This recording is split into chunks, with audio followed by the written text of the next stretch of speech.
igreja. Amém. A paz do Senhor, eu estou muito feliz de estar aqui mais uma vez. Realmente agradeço o convite da irmã Silvana. Eu recebi uma mensagem dela, foi em janeiro. E realmente, né, a gente acaba, tantas atividades que nós temos, a gente acaba esquecendo, e ela foi lembrando, você vai estar lá, né, no dia 14. Eu marquei na agenda e falei, não, pode contar comigo, estarei sim, sempre que precisar, estamos aí. Quero agradecer também a presença do meu cunhado, Eduardo, da minha irmã, da minha mamãe, do meu esposo, do meu cunhado Rodrigo. Minha família é grande, não puderam estar todos aqui, mas para quem não me conhece, meu nome é Eliane, eu sou lá do Parque Santa Rosa. Lá eu dirijo os jovens, né? Eu estou, pela graça de Deus, não tão jovem, mas lá com a responsabilidade de liderar alguns jovens. E o que eu sinto é que, como é bom, porque nós rejuvenescemos quando estamos com eles. A gente aprende cada vez mais e cresce junto com aqueles jovens. Trago a saudação do meu pastor, o pastor Vando. Também quero agradecer, né? Porque se a Silvana, que é a liderança, convidou, com certeza ela passa aí pelo crivo do pastor, e a responsabilidade é grande de transmitir a palavra de Deus, né? Quando a gente está aqui, o coraçãozinho acelera, não é fácil, porque onde tem 2 ou 3 reunidos, ali o Senhor se fará presente. E a responsabilidade de transmitir essa palavra, ela é muito grande. E hoje eu trago para vocês uma palavra, eu vou ser bem direta, não sei quanto tempo eu tenho. 9h30. Está 9h30? Então tem bastante tempo.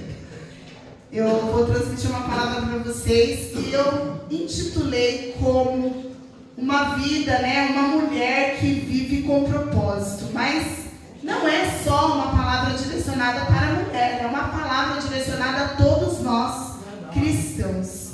E para começar essa palavra, eu gostaria que vocês abrissem a Bíblia de vocês no capítulo de Atos, no capítulo 17, nós vamos ler do versículo 24 ao 27. Nesse capítulo é um discurso de Paulo em Atenas. Ele pregou aos gregos e ali poucas pessoas se converteram.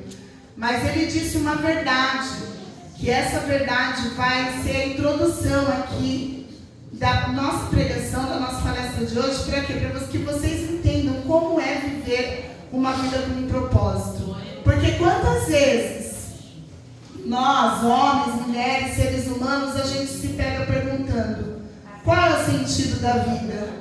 Para que nasci? Por que estamos aqui? Né? Mas nós que somos cristãos e estamos na presença do Senhor, nós sabemos muito bem o porquê nós estamos aqui. E para que o Senhor nos escolheu. Verdade, Deus. E os louvores hoje, Deus é tão lindo, que todos os louvores, eles vão encaixar muito bem com o que nós vamos falar aqui hoje. Porque quem sabe e conhece o seu Deus, não desanima na obra, o Febrac. Aleluia. Que é o que vocês louvaram. Quem conhece o seu Deus, sabe que Ele é provedor. Aleluia. Que é como o Ministério de Louvor cantou muito bem aqui, que é o Deus que provê. Aleluia. Que nada nos falta, porque Ele sabe tudo o que nós precisamos. E como diz o apóstolo Paulo, Ele soube como passar necessidade e como estar abastado. Então que nós venhamos a ser seguidores, assim como Ele foi seguidor de Cristo, que nós venhamos seguir a todos os ensinamentos dEle e sermos como Ele. E também entender que há processos nas nossas vidas, que pode ser que nós estejamos num momento abastados, mas no outro momento em falta. Mas em todos os momentos nós devemos glorificar o Senhor. Aleluia. Amém? Vamos ler a palavra. Atos 17, do versículo 24 ao 27. O Deus que fez o mundo e tudo o que nele existe, sendo Ele Senhor do céu e da terra, não habita em santuários feitos por mãos humanas, nem é servido por mãos humanas, como se de alguma coisa precisasse, pois Ele mesmo é quem a todos dá vida, respiração e tudo mais. De um só fez toda a raça humana para habitar sobre toda a face da terra, havendo fixados os tempos previamente estabelecidos e os limites de sua habitação, para buscarem a Deus, se, porventura, tateando, o possam achar, bem que não está longe de cada um de nós. Amém? Esse é o nosso Deus. O Deus que criou os céus e a terra. O Deus que por um único homem e uma mulher, é claro, conseguiu povoar toda a terra. Esse mesmo Deus que teve um plano de salvação para mim e para você, para que hoje nós tivéssemos acesso direto ao Pai. É o Deus que nos fala, é o Deus que nos dá forças para caminhar a cada dia. E é por isso que em Hebreus 10, 23 e 24, vocês não precisam de abrir, diz assim: retenhamos firmes a confissão da nossa esperança, porque fiel é o que prometeu, e consideremos uns aos outros para nos estimularmos ao amor e às boas obras. E é sobre isso que nós vamos falar hoje, sobre obras. Porque quando nós estamos em Cristo, nós somos nova criatura. Eis que todas as coisas ficaram para trás. E nós nos tornamos a cada dia pessoas melhores. Hoje eu tenho que ser uma Eliane melhor do que eu fui ontem. Porque eu sou pecadora, sou pó, eu erro constantemente. Mas eu tenho um Deus, um advogado para comigo, que quando eu me arrependo do meu pecado e eu me prostro diante desse Deus, eu tenho a certeza que Ele é um Deus perdoador e galardoador. Então Ele me leva a ter essa plenitude de estar diante dEle, entrar no Santo dos Santos, para poder buscá-lo, porque Ele é fiel. Ele prometeu que um dia Ele vai voltar, e Ele voltará, igreja. E Ele não tardará. E como cristã, como mulher, como homem, como um cristão, como um ser humano que serve ao Senhor, eu preciso ter características que me fazem cumprir o meu propósito. Porque o que é um propósito? Um propósito é um objetivo. Qual é o seu objetivo? Nós, como cristãos, temos um objetivo, e o nosso objetivo é de engrandecer o nome do Senhor.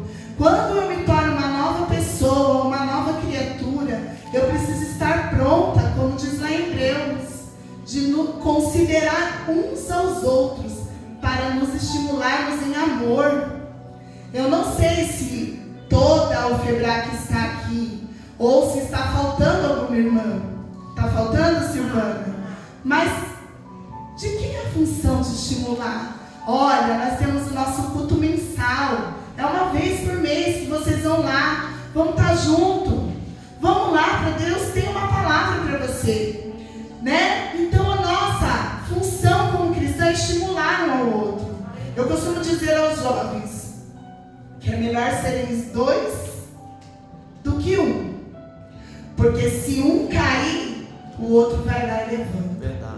Então é para isso que nós estamos aqui, para nos estimularmos, para estarmos juntos.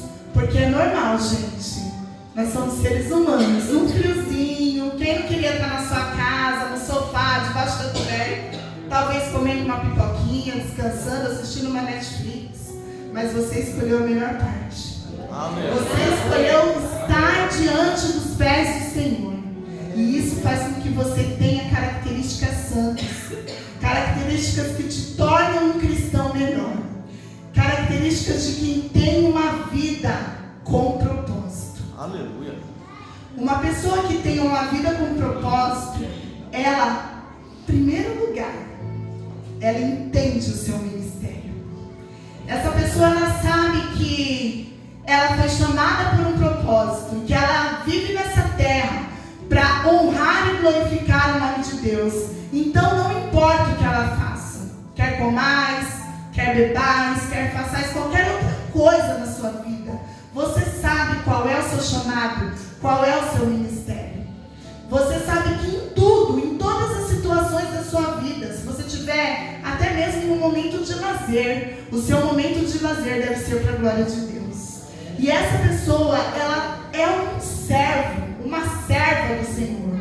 Ele entende que ele deve estar preparado para todo aquele que pedir a razão da sua fé. Para toda aquela pessoa que chegar em você e tiver a necessidade de um conselho, a necessidade de algo, essa pessoa entende. Quem entende o seu propósito sabe do seu chamado. Primeira coisa, entende o seu ministério. E eu gostaria de compartilhar com vocês a história de uma mulher. Não porque é culto de mulheres, eu vou falar só para mulher, mas essa mulher, ela ensina tanto homens quanto mulheres, ela ensina nós cristãos a sabermos que quando você tem um propósito na sua vida e você entende o seu chamado, que é a primeira característica de uma pessoa que vive com propósito, entender o seu chamado, entender o seu ministério, você vai ser lembrado, você vai deixar um legado. E essa mulher, ela deixou um legado. Ela foi lembrada pelo apóstolo Paulo. O apóstolo Paulo a elogiou. O apóstolo Paulo disse que ela era uma diaconisa e ele recomendou ela a toda a igreja. Lá em Romanos 16, no versículo 1 e 2, o apóstolo Paulo recomenda a nossa irmã Febe. Eu não sei se vocês já ouviram falar de Febe, mas quando eu estava estudando, Febe me chamou a atenção, porque ela era diaconisa. E lá na minha igreja tem uma diaconisa que eu posso dizer que ela me tirou de uma zona de conforto. Há 8 anos atrás, eu estava bem assim, frequentadora de igreja, ia à igreja aos domingos, sentava lá no fundo, no último banco. Não tenho nada contra quem senta no último banco, irmão. Muitas vezes são obreiros, mas eu estou falando do meu exemplo, né? Um testemunho de vida. E essa diaconisa, ela foi um canal de bênção na minha vida. Ela me estimulou a voltar. E não que eu estava parada, porque quem vive com propósito sabe do seu chamado. E eu achava que estar indo 2 vezes por ano, participar de um encontro de casais e trabalhar com os casais lá, era suficiente. Ou se eu pregasse na minha escola, eu sou professora, e falasse de Jesus um pouco para os meus alunos, era suficiente. Lembrando que a escola é laica e muitas vezes nós somos podados de falar da palavra de Deus nas escolas. Mas na minha concepção como ser humano, estava bom. Eu ia aos cultos, eu estava lá quietinha no meu lugar, e um certo dia essa diaconisa da minha igreja, ela foi convidada por um tio meu a participar do trabalho que eu já fazia parte há mais de 10 anos. E ela foi, e lá ela viu eu e meu esposo trabalhando e tal, e quando foi uns 3 finais de semana depois, ela foi lá na minha casa. E eu achei bem estranho. Ela bateu na minha porta e falou assim: Deus manda eu te dizer que é para você sair da sua zona de conforto. E eu queria te convidar a ser uma professora de escola bíblica dominical lá com os adolescentes. Aí eu falei: mas eu? Gente, quem sou eu? Não, adolescente. Não, eu trabalho com criança. Eu não vou saber lidar com os adolescentes. Vai ser muito difícil. Eu sou tiazinha já, eles não vão entender minha linguagem. Vão ficar tirando sarro. Não vai dar certo. Aí eu falei: mas eu vou orar. E eu orei, e depois eu fui participar de um evento, e o pastor que era o meu coordenador na época virou para mim e falou assim: um soldado, ele tem que estar sempre pronto para a guerra. Tudo o que vier às suas mãos para fazer, faça. Faça, porque Deus é que te coloca no lugar. Então, depois daquele dia eu aprendi a não rejeitar mais nenhum convite, viu, irmã Silvana?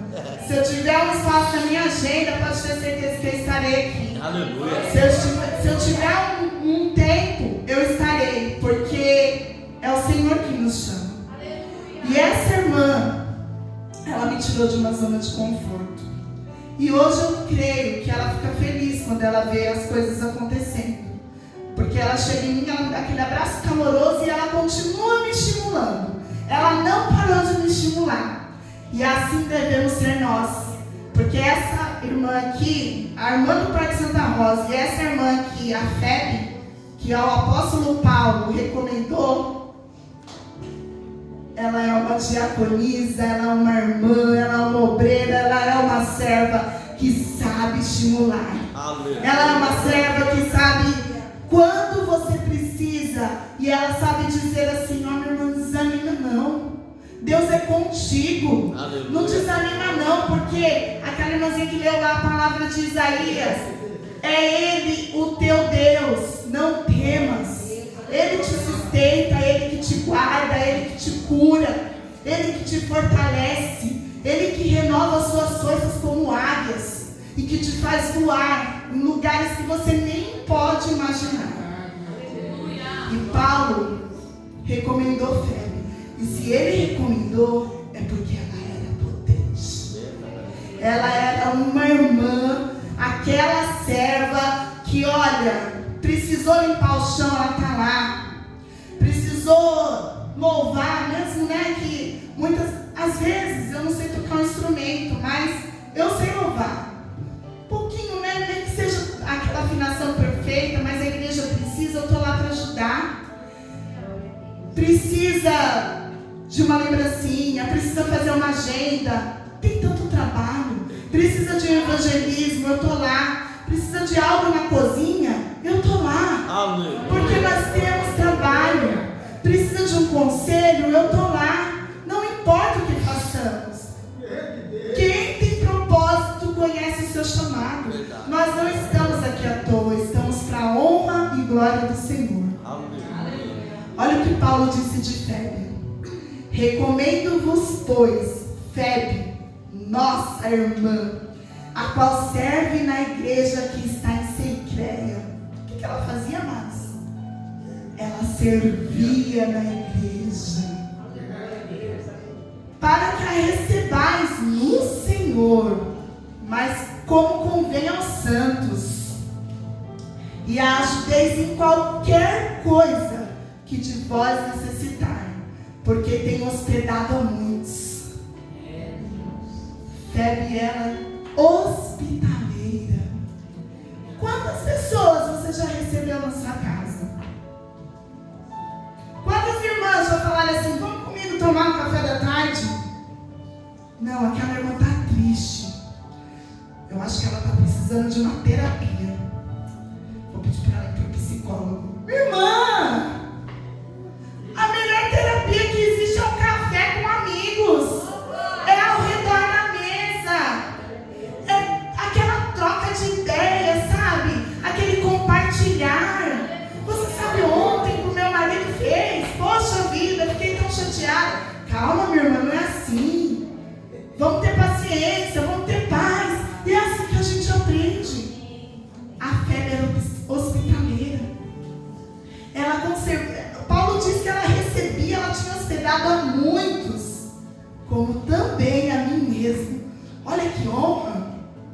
A irmã Febe hospedou a Paulo. Ela teve a honra de ter Paulo na sua casa. Verdade. Por quê? Porque ela entendia o seu chamado. Ela entendia o seu ministério. Ela vivia com propósito. Ela sabia que ela vivia lá para servir. Ela era serva do Senhor. E é isso que nós devemos ser, servos. Nós fomos chamados para ser servos. Porque o próprio Jesus Cristo, quando veio na terra, ele se humilhou e se fez servo. Lavou os pés dos discípulos.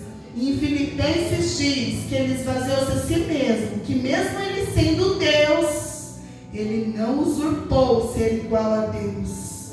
Ele se fez homem, se fez servo, lavou o pé de cada um dos discípulos, teve humildade, porque ele entendia o seu propósito, ele sabia o porquê foi chamado, assim como nós. Nós devemos entender o nosso propósito. E quando a gente conhece e vive com propósito, a primeira coisa, eu sei do meu chamado. Eu sei do meu ministério. Verdade, Deus. Segunda coisa, quando a gente entende o nosso propósito, a gente conhece o Deus de promessas.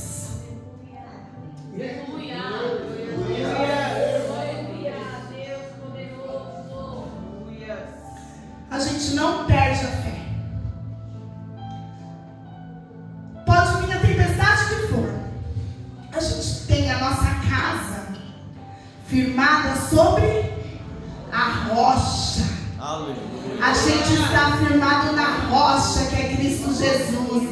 Vai bater o vento, vai bater o mar, vai vir o que for, não vai te derrubar, porque você conhece o Deus que é fiel, que prometeu, e se prometeu, Ele não é filho do homem para que minta, Ele vai cumprir. Aleluia.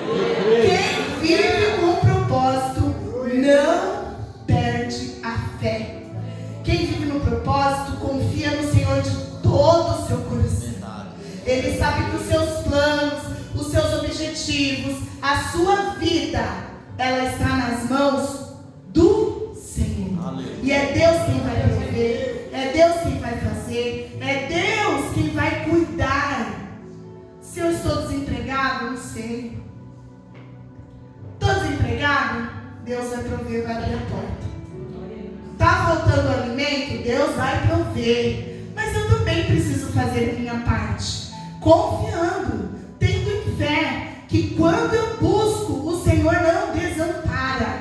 Quando eu confio, o Senhor não desampara. Ele é fiel e justo. Em Provérbios 3, do 5 ao 6 diz assim: confia no Senhor de todo o seu coração e não te estribes no teu próprio entendimento.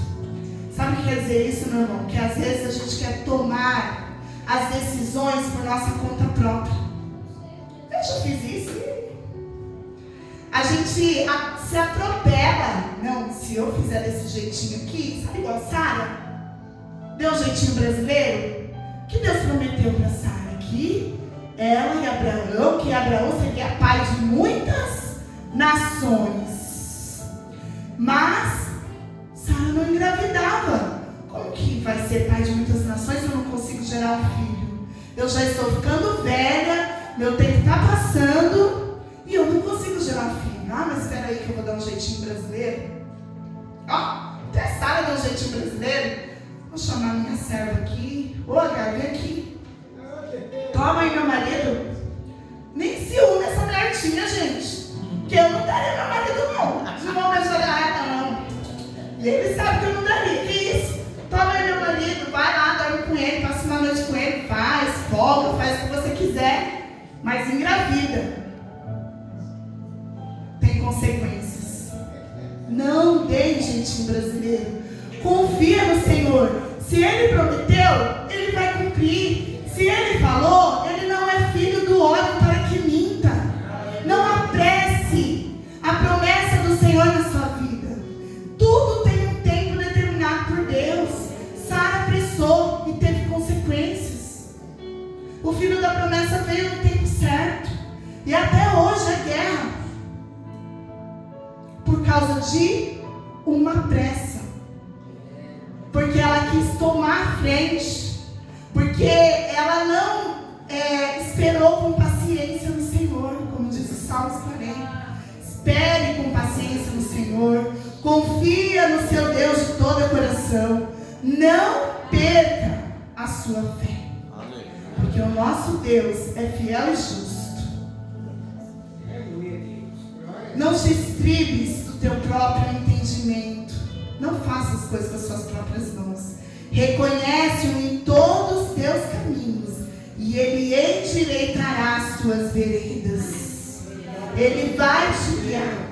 Ele vai colocar você no lugar certo, na hora certa, no momento certo. A luta que você está passando, pode ser que lá na frente você vai entender: poxa, é por isso que eu estava passando por aquela tribulação. É porque Deus queria me ensinar algo. Deus queria provar a minha fé. Deus queria que eu crescesse mais, que eu estivesse mais próxima dEle, que eu tivesse mais e mais intimidade. Aleluia! A gente levanta, trabalha, lava roupa, limpa a casa, faz comida, é serviço de dona de casa que não acaba nunca. Ou só eu que penso assim? Eita, que serviço que não acaba. Você lavou a louça, daqui a pouco tem um almoço. Aí almoçou, sujou a louça de novo. Aí lavou a louça, deixou tudo intacto. Daqui a pouco é o café da tarde da criançada. E lava, suja tudo de novo. Mas vamos glorificar a Deus, meus amados. Não vamos murmurar, não. Porque tudo é para a honra e glória do Senhor. E que a gente encontre tempo de ser Marta e tempo de ser Maria. Tempo de ser Marta, porque precisamos cumprir com as nossas tarefas domésticas. E tempos de ser Maria, porque precisamos nos debruçar e estar na presença do Senhor. Que retenhamos esse tempo para nós. Amém? E você que está aqui hoje, você está sendo Maria, escolheu a boa parte. Glória a Deus. Escolheu a boa parte, você está aqui, se debruçando, entendendo que você foi chamado, que você foi escolhido do ventre. Que lá no ventre da sua mãe o Senhor já te escolheu, porque você vive a sua vida com propósito. Você não está nessa terra à toa. Você sabe e conhece o seu ministério. Você tem fé, você confia no Deus de promessas, que é fiel e justo para cumprir. E a terceira característica de quem vive em propósito é que o cristão que tem uma vida de propósito, ele conhece a palavra. Ele se debruça, mergulha na palavra, dia e noite, noite e dia. Lâmpada para os meus pés é a tua palavra e luz para o meu caminho. Ele sabe que quanto mais ele medita, mais ele se achega aos pés do Senhor.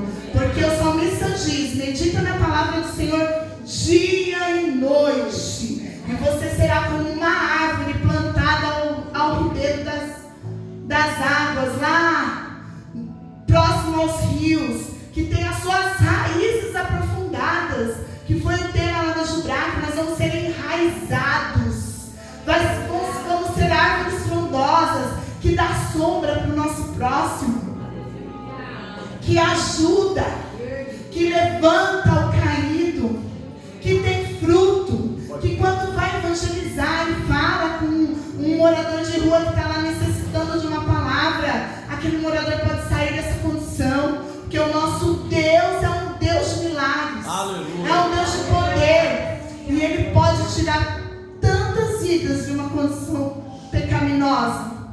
Assim como Ele tirou eu, como Ele tirou você, Ele pode levantar outros. E hoje nós temos essa missão. A missão de anunciar o Evangelho. Onde quer que nós estejamos. Anuncia. Fala. Não perca as oportunidades. Todo o tempo. Cristão que vive com propósito, ele conhece a palavra.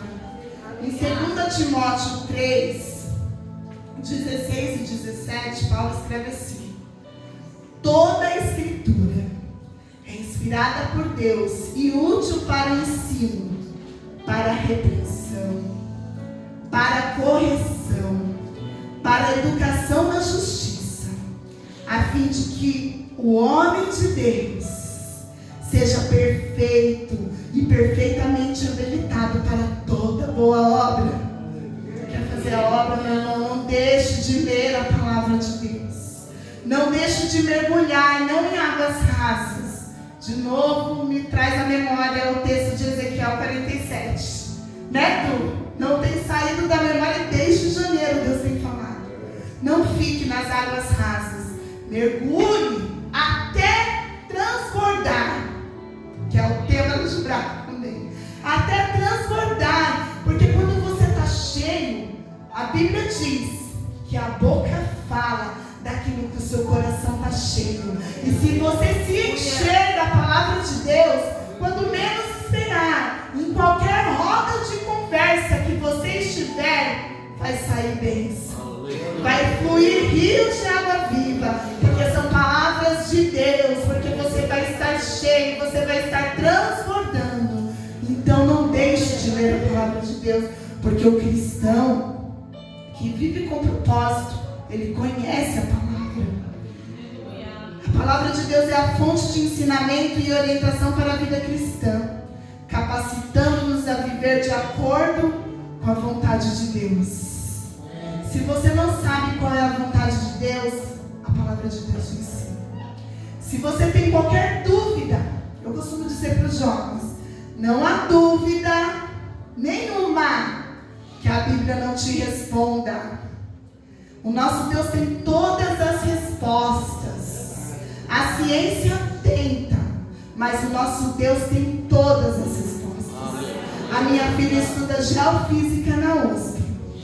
E eu sempre falo com ela, porque a USP assusta. Filha, por favor, não perca sua fé. Ela fala assim, mãe, cada vez que eu estudo e eu comparo a ciência com o que diz a palavra de Deus, a minha fé se fortalece cada vez mais. Eu fico mais próxima do Senhor. E isso encheu meu coração de alegria. Porque a gente precisa ser assim, comparar a ciência com a palavra de Deus, porque aqui tem tudo. Ele é o Criador dos céus e da terra. Ele é o dono de toda a ciência. Ele é o dono de toda a sabedoria. Você precisa de resposta? A palavra tem. Você precisa de algo para a sua vida? A palavra tem.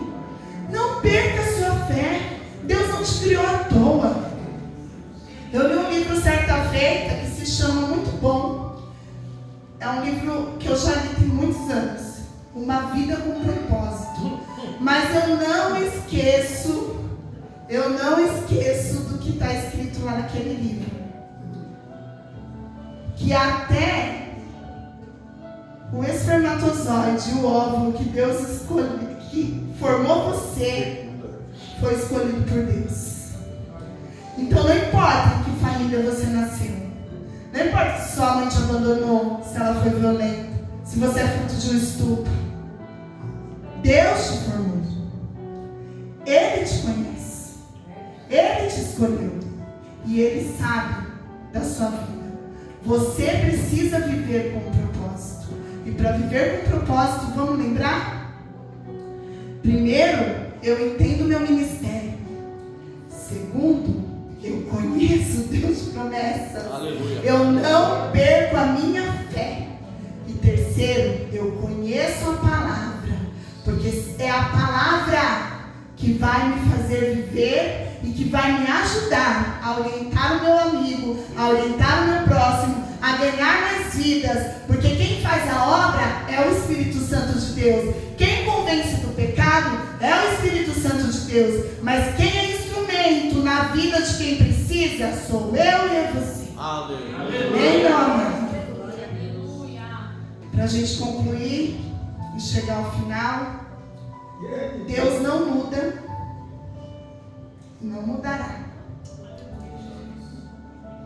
Ele é o mesmo Deus que disse: haja luz, e houve luz. Ele é o mesmo Deus que disse: Moisés, pega esse cajado e coloca lá na frente do mar, porque meu povo vai passar, ele vai ser livre. É o mesmo Deus. É o mesmo Deus que libertou o povo do Egito. É o mesmo Deus que mandou aquelas pragas. É o mesmo Deus que enviou o seu filho. É o mesmo Deus que enviou o seu filho para fazer milagres, que curou leprosos, que fez cegos enxergar, que fez mudos falar. Ele continua sendo Deus. Qual é o tamanho da minha fé? Será que eu realmente creio? Eu estou lá com um primo do meu marido, entubado, ele está entubado ainda? Entubado, com 25% do pulmão funcionando, 75% comprometido. Todos os dias a irmã dele, nossa prima, manda notícias no grupo da família, falando que, olha, agora, por conta dos corticoides, dos remédios, ele está comprometendo o rim. Mas eu não perco fé. Porque enquanto a vida é esperança. Aleluia. E eu sei que esse menino vai sair dessa condição. Glória a Deus. nosso Deus continua fazendo milagres. Aleluia. Porque existem vidas que podem ser salvas, inclusive ele, quando ele ficar consciente e reconhecer que só o Senhor é Deus. Aleluia. Que há um único caminho, não como as pessoas dizem, que vários caminhos levam a Deus. Não, há um único caminho. Jesus Cristo disse: eu sou o caminho, a verdade e a vida. E ninguém vem ao Pai a não ser por mim. Então que Ele possa se chegar a Deus. Que a gente possa confiar, permanecer firme. Porque Cristo é o prêmio da nossa vida. Que a gente cumpra o nosso propósito na terra. E que a gente possa, quando a gente for, não sei se seremos arrebatados ou se morreremos e estaremos na presença do Senhor, que é incomparavelmente melhor. Não importa a maneira que nós formos, que a gente possa deixar um legado, cumprir o nosso chamado, vencer a carreira, combater o bom combate e dizer: eu venci. Amém, amados? Eu gostaria que a igreja ficasse de pé. Vamos agradecer a Deus, porque o nosso Deus é um Deus maravilhoso. E que a gente possa ser um cristão que tem uma vida regada da palavra de Deus, que vive com propósito, que vive com fé, que não perde a esperança, mas que tem o objetivo de ganhar o céu. Porque aqui nós somos apenas passageiros. Nós somos apenas visitantes nessa terra. Temos um propósito, sim, mas nós somos visitantes. Estamos aqui de passagem, né? Estrangeiros. Somos estrangeiros, estranhos. Para o mundo é loucura. O evangelho é loucura. Ah, vocês acham que só vocês são certos? Porque o nosso Deus disse que só há um caminho. Nós lemos lá quando Paulo falou em Atos: não tem nenhum Deus feito por mãos humanas, mas o nosso Deus é o Criador dos céus e da terra. Aleluia. É aquele que enviou seu único Filho para nos salvar, para nos reconciliar com Ele. Que a gente não perca essa fé. Em nome de Jesus, vamos orar.